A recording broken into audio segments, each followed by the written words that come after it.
everyone, welcome back to my YouTube channel. Mayam punamukpu taram nakchari. Ngasigi video sidegi second trimester gi aina isi pithaki matam yaropagi mamang haigadra do ma oina isi pithaki matang mamang da dum kharani laknabagi hairappa dogi chatnabagi adugi noma mamang dagi oine video se na matek em lang na lai kaya ye thabi ngasai di ngoda masung kena bitong na khai pi du cha re lai te ta ngarang loi khare o ami se ama de he ro mayam sana ga tro thabi dong khatang pi ro nang na kai de ke to ni meng de ka ne na ke de na khilao meng de ka ne ami se ama de he ro hoi haji ma tang ta ni hap ta cha ba su ja de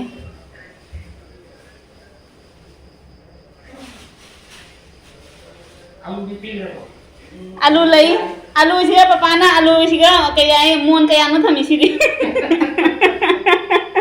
jung di alu ni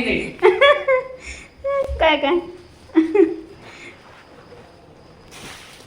kut tension lagi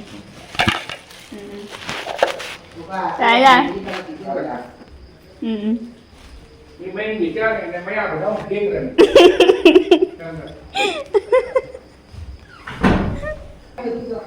sering makuk lele ini sih ini semuanya pup gina bako masuga nene ga su chamba ni na khoi hungi se khamena simbi hapte bida chamna tong thonge moro su ga chamta hapte aduga gi packing chu dum ai dum da nei na bada ina nuai jaba comfortable ba fi kharaga da se sena ai gi dry fresh mana packing to bi khare makan nga ka ai de silai de bijari me anu ada phangaro e gutumma asuk pak pak rai bijari tumne bijari da nen jole cha phangoi ai tan hamra khali gari nga ga pukhi nga gari nga ga pukhi ma ga kana lai dori ni maching nga je ma thangali si nga ngoi dra thangala oi ji koren ka nang na mo nen tipta halak padang pukhi de phar nga pai ein tham mal lambar sa nga pai re porang ta jum jangan lo ai kum da pharu hi ge Thailand ni khuli to mal le dei mi sini masini se ani ka le ko mana beno chalu Thailand ni do khuli la pa ba se ni side achou ba khitang le rang na de ba pa mo ni khali hai chalo ne ai ngai ni mi ta la yang pura ma chalu ki ge la bi ma tha ro ta lo ma chi ne ba ba ti promo piche chupya de lo ba sina ma tha cha re ai wang khai ga in ge na khalu re ba do kona ba yang wa ni na sana kan da adui la ge mai na wa ra ni na si se ayang ba se wa na ge sal le papa ga mama ga lam na nai papa ga mama ga jong se mama la wa ne mandau na kai no maming thong re papa je hero ang ga गाड़ी चखी से नंगे देखो अंतले पुए को नहीं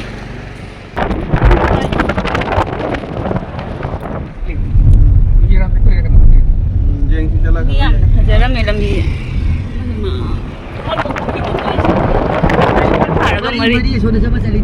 मरी रो कोई बंतरापुर लंबी road मरी थोए से flyover rồi sao?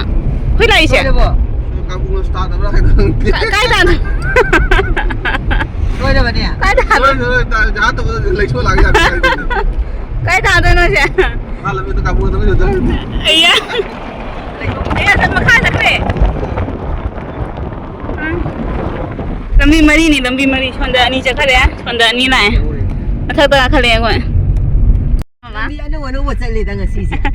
Chị mà tung da thùng nó vừa chú cá thôi đấy chứ. Chị xem thà đâm cái, mấy ai đã thà đâm cái tra. Nó sẽ luôn. Làm gì ăn nó vừa chạm phẳng bờ tròn bôi mà đây nè. Julum pul thùng, nó vừa lan đấy. Get cái lao nó hàng đây là mấy này đã. Là cái nào nè. Leite phi ga purokte phi loi chai re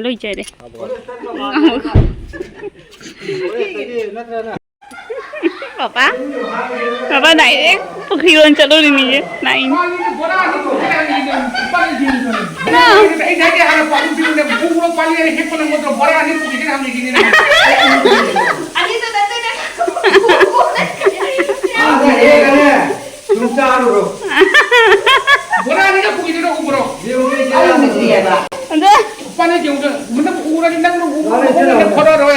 पापा ना nga lấy cho đi vào luôn ra đi lấy mà hay cho cái trả cái nó đi ngang là sẽ ít nó cái gì vậy cái trả cái cái đồ đi ngang cái này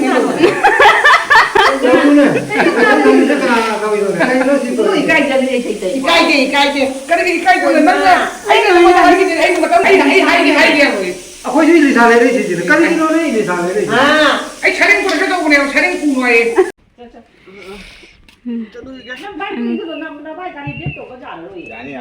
ai đâu nên riêng riêng thâu cô mà thơ bậc sẽ tuổi ní sai sai tệ ra đây xin bố rồi hao ốp hầu rồi mi muri đâu vậy ai ya kau calo ni kau. cô phá đời luôn Calo ni lang ka tinggi hiyo na calo ni so.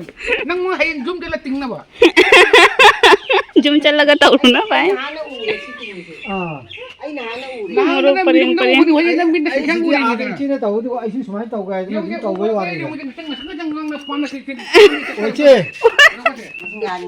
ôi chứ nắng nào đó lấy thà vậy anh này sẽ có mà xịt thán gì vậy mà sẽ có tàu với hoàn anh này bora này cả không asing ni mapang asing maning cái gì cái gì phiền đi Chị là với lão ông có thế kể muốn. asing cái gì này masih na sa đó tu asing na pan na chào rồi pan mi chắc Cha đâu thủ thì cha lang đến thằng đời mình. thבי mày ăn đi nãy bây giờ mày ăn đi thבי pan đấy masih nungguin nu sa pangan ni ya puno Mungkin nanti kalau kau panggil. बोलो कथा करे आए kara kana मोरो की purring line हुई ना scenery मोरो की थबी पाली ने थबी पाली मोरो अतन लई रे मोरो की बगान हो रे मैम ओ मोरो घी मोरो लोरे तो इसे कोई दगी थुमोक थोलक तो रे मैम मोरो कोई भी दुनी से पेक पेक लाओ भी दो मोरो कोरो कोई भी दुनी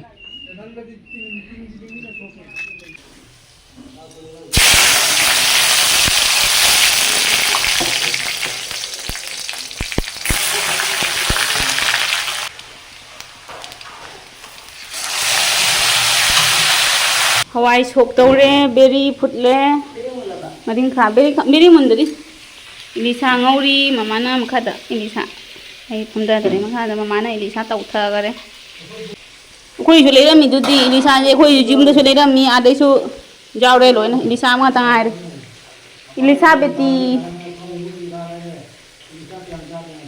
इलिसा तंगाय रे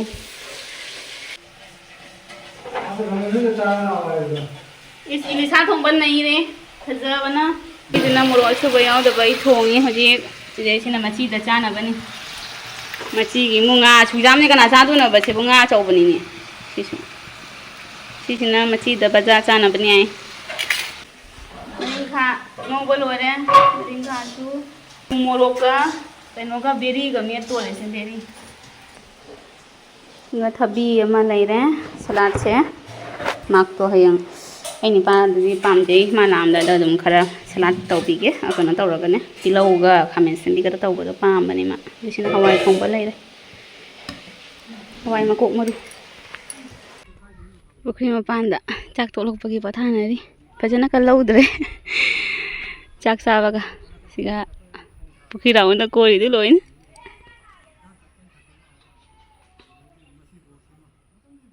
माक तो थबक ते लाक्ट्री थेंग चले मा लागा मागी चाना बई तौरगे माई चाना बगी कना तौर खोला पिजरनी ममा मपा ngahak पथारनी लाउन कोइरी पुखरीदा कई करी कमाई तौ बाइना जेंगथोई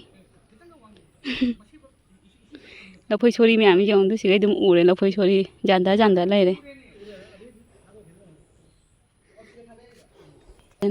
सजना पाम्बिनी से ले दु सांग ना जांदारी से कोना मनाक चलगा कोना लौरगे आई चलरगे हजिक तो पांखो का लफू थोड़ा का बीजो आई ताम रे तुम माना हिजा nga हाउ हाउ बगा बीजो नुआई पांखो मैम ले रहा था मामा ना है ना मम्मी पांखो नहीं पापा था हां लिखा ने जाओ पांखो को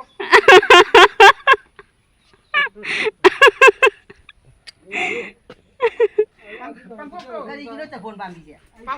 पांखो को का मुख सांगल फुल लगा ने Ini mulai. मचे पाए लगा जेन जेन बापा ये ने क्यों आ थंगा लगे आदा क्यों वाल की बापा पांखो मामा ने इसी पांखो से नंग बीजो है लेम्बुम नि जारू नु आ हमरा ई जाव खत पगी पांखो मैम नि हाउ री बो ओ लिंग भी नत्रो नते मामा ना है ना पालू का भी ने ओ हमरा Palu kami tu iwale itu. हिजा हाउ हाउ बीजो नुआई लफू थोड़ा का पांखो का बीजो आई ई बात पे Aku ada di ni. लई तब आ जुल Lagi ni orang nak pijak rek. Liang mana loy. Money अच्छी पालू का भी किन आदा फंगदे Betul tak lona.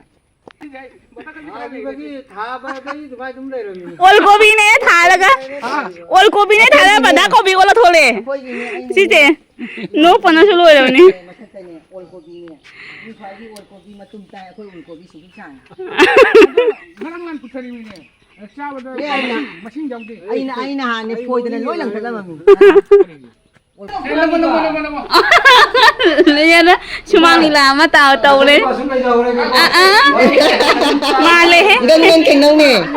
मको कम थे गाय ना समाय ना मको लाइव का तौ ना पापा जब नम हो रहा ममा आनी दी ला ला इसे ला ला Ngap ini si gua. Ya.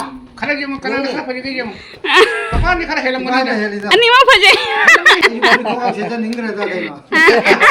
अंता वो पोस्टा रखी गए ना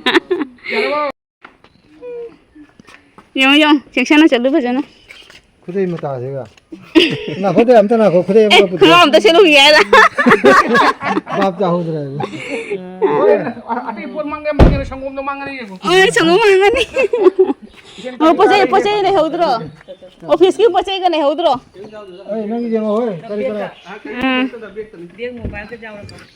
यो चलो क्या हां कौन शिक्षण चलू Bare bare. Asum dari jatuh.